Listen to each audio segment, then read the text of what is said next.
Hi guys, welcome to my channel life of me. ఈ రోజు నేను మన ఛానల్లో అవుట్ఫిట్ ఫ్రమ్ స్క్రాచ్ చేస్తున్నాను. ఆల్రెడీ నేను క్లాత్ మొత్తం తీసుకొని వచ్చాను, దానికి సంబంధించినవన్నీ ఉన్నాయి. సో నేను దీన్ని నేనే కట్ చేసి స్టిచ్ చేసి లాస్ట్కి ఓవరాల్ అవుట్ఫిట్ ఎలా ఉంటుంది, మొత్తం నేను అనుకున్నట్టు వస్తుందా రాదా అనేది మనం ఈరోజు వీడియోలో చూద్దాం. సో దీనికి మొత్తం ఓవరాల్గా డ్రెస్ స్టిచ్ చేసిన తర్వాత దానికి ఎంత కాస్ట్ పడింది అదన్నీ మనం తర్వాత డిస్కస్ చేసుకుందాం. నా దగ్గర ఆల్రెడీ ఒక రఫ్ స్కెచ్ అనేది ఉంది, అవుట్ఫిట్ ఎలా టర్న్ అవుట్ అవ్వాలి అనేది. అలా అవుతుందో లేదో లాస్ట్కి చూద్దాం. ఇప్పటికైతే నేను కటింగ్ స్టిచ్చింగ్ మా మమ్మీ హెల్ప్తో చేస్తాను. లాస్ట్కి ఎలా అవుతుంది. సో ఇది నేను తీసుకున్న క్లాత్. దీనిపైన ఇట్లా వర్టికల్ ప్యాటర్న్లో డిజైన్ వచ్చింది, కింద మనకి గ్రాండ్ డిజైన్ వచ్చింది అనమాట. ఒక బార్డర్ లాగా ఇచ్చారు. ఈ క్లాత్ తీసుకున్నప్పుడే నేను సాటిన్ క్లాత్ కూడా తీసుకున్నాను. సాటిన్ క్లాత్ తీసుకున్నప్పుడు మనం ఆల్రెడీ మనం తీసుకున్న క్లాత్ లోపల పెట్టి చూసుకోవాలి. ఆ కలర్ మనకి అవుట్ఫిట్ లాస్ట్కి ఎలా టర్న్ అవుట్ అవుతుంది అనేది మొత్తం సాటినే డిసైడ్ చేస్తారు చెప్పాలంటే. మనకు ఒకవేళ క్లాత్ నచ్చి అది నేను తీసుకెళ్ళి షాప్లో వాళ్ళకి ఇచ్చి సాటిన్ ఇవ్వండి అని అంటే మనకు కొంచెం డార్క్ రావచ్చు, లైట్ రావచ్చు, కలర్ డిఫరెన్స్ చాలా ఉంటుంది.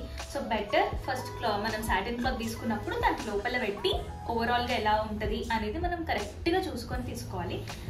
అయితే దీని లోపల మనం ఇలా సాటిన్ వేస్తే దీని కలర్ ఓవరాల్ కలర్ ఇలా ఉంటుంది అనమాట. సో ఇది మన మెయిన్ ఫ్యాబ్రిక్. దీన్ని నేను 4.5 మీటర్స్ తీసుకున్నాను. దీంట్లో బ్లౌజ్ ఇంకా లెహెంగా కావాలని ఓవరాల్గా నేను ఆలోచిస్తున్నాను. సో దీంట్లో మనం 3 మీటర్స్ కింద లెహెంగా కుడతాం, దానిపైన 1 మీటర్ మనకి బ్లౌజ్లో అయిపోతుంది. మళ్ళీ హ్యాండ్స్ నేను పెద్ద హ్యాండ్స్ అనుకుంటున్నాను కాబట్టి దానికి ఫుల్ హ్యాండ్స్ కోసం నేను 1/2 మీటర్ పెట్టుకున్నాను. సో ఓవరాల్గా కింద 3 మీటర్స్, బ్లౌజ్కి 1.5 మీటర్. సో సేమ్ 4.5 మీటర్స్ నేను ఏదైతే మెయిన్ ఫ్యాబ్రిక్ తీసుకున్నానో సాటిన్ కూడా 4.5 మీటర్స్ తీసుకున్నాను.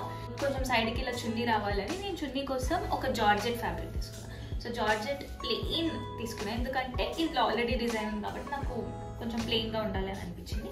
సో జార్జెట్ క్లాత్లో ప్లెయిన్ చున్నీ కోసం తీసుకున్నాను. దీనికి నేను ఈ లేస్ అనేది యాడ్ చేస్తాను. సో ఓవరాల్గా ఎలా ఉంటుందో చూద్దాం. ఫస్ట్ నేను బ్లౌజ్ కోసం సపరేట్ చేసేస్తా 1.5 మీటర్.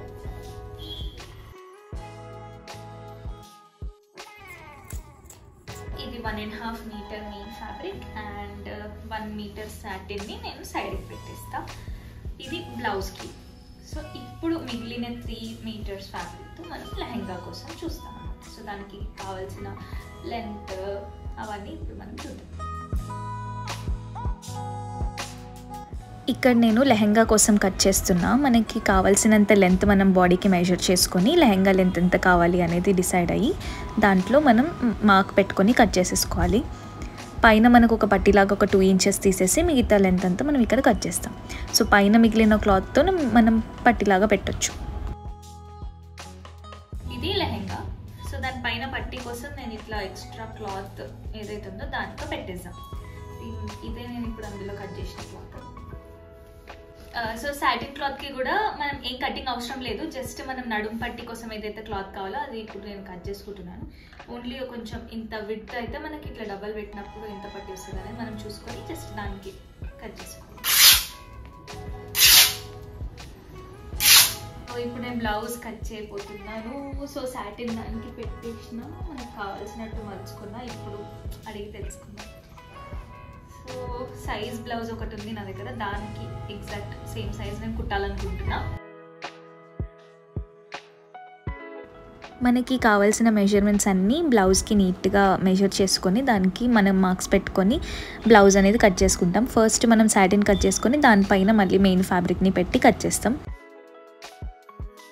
ఇప్పుడైతే నేను ఫ్రంట్ పార్ట్ మొత్తం అడిగి తెలుసుకుంటూ ఎక్కడెక్కడ ఏది మెజర్ చేయాలి, ఎక్కడ మనం మార్క్ చేసుకోవాలి అనేది తెలుసుకుంటూ కట్ చేస్తున్నా.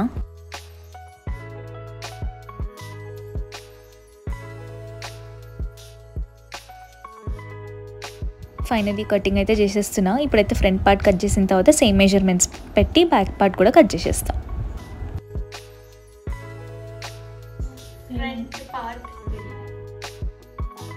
సో బ్యాక్ పార్ట్లో నేను వెనకాల హుక్స్ రావాలనుకుంటున్నాను, అందుకని స్లిట్ ఉన్న సైడ్ పెట్టమని చెప్తుంది. సో వెనకాల మనకి ఎక్కడైతే హుక్స్ రావాలో అక్కడ స్లిట్ ఉన్న సైడ్ పెట్టి కట్ చేసేసాం.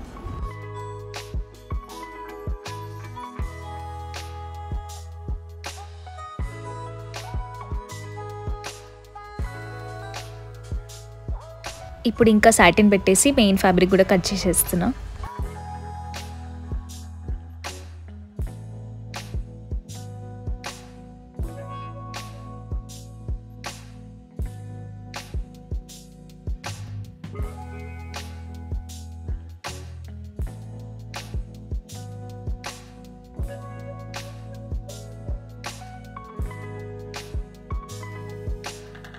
ఇంకా హ్యాండ్స్ కోసం ఫ్యాబ్రిక్ తీసుకొని నేను మెజర్ చేసుకున్నంత లెంత్ ఫుల్ హ్యాండ్స్ రావాలనుకుంటున్నాను కాబట్టి without satin only main fabric మాత్రమే హ్యాండ్స్ రావాలి, దానికోసం కట్ చేస్తున్నా.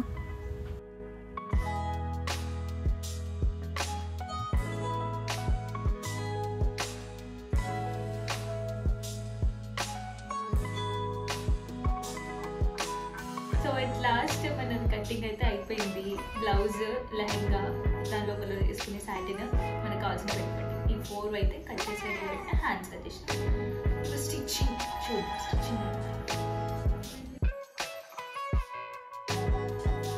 ఫస్ట్ మనం చున్నీకి కార్నర్స్లో ఉన్నవి ఫోల్డ్ చేసుకొని దానిపైన లేస్ పెట్టేస్తున్నా. ట్రయాంగిల్ షేప్డ్ స్మాల్ లేస్ తీసుకున్నా. సో పక్క నుండి మామ్ చెప్తున్నట్టు నేను మలిసి ఎక్కడ మలవాలి, ఎక్కడ కుట్టాలి అనేది కుడుతున్నాను. కొన్ని ఆల్రెడీ వచ్చినవి అయితే నేను ట్రై చేసి కుట్టాను, కానీ మిగతాదంతా అయితే మమ్మీకే ఇచ్చేస్తున్నా. స్టిచ్చింగ్ అవుతూ ఉన్నప్పుడే మనం కాస్ట్ గురించి మాట్లాడుకుందాం. నేను ఈ ఫ్యాబ్రిక్ని మదీనాలో తీసుకున్నా. పర్ మీటర్ 600 పడింది. నేను 4.5 మీటర్స్ తీసుకున్నాను. నెక్స్ట్ నేను ప్లెయిన్ జార్జెట్ ఫ్యాబ్రిక్ తీసుకున్నా చున్నీ కోసం. అది 100 రూపీస్ పర్ మీటర్ పడింది. నేను 2.5 మీటర్స్ తీసుకున్నా. నెక్స్ట్ లోపల సాటిన్ వేసుకున్నాం కదా, అది కూడా 4.5 మీటర్స్ తీసుకున్నా, 70 రూపీస్ పర్ మీటర్. బ్లౌజ్కి మాత్రమే సపరేట్గా 1 మీటర్ కాటన్ లైనింగ్ కూడా పెట్టినాం, అది కూడా సాటిన్ లోపల. సో మెయిన్ ఫ్యాబ్రిక్, దాని లోపల సాటిన్ లోపల కాటన్ ఫ్యాబ్రిక్ అనమాట. అది కాటన్ 50 రూపీస్ పర్ మీటర్ ఉంటుంది.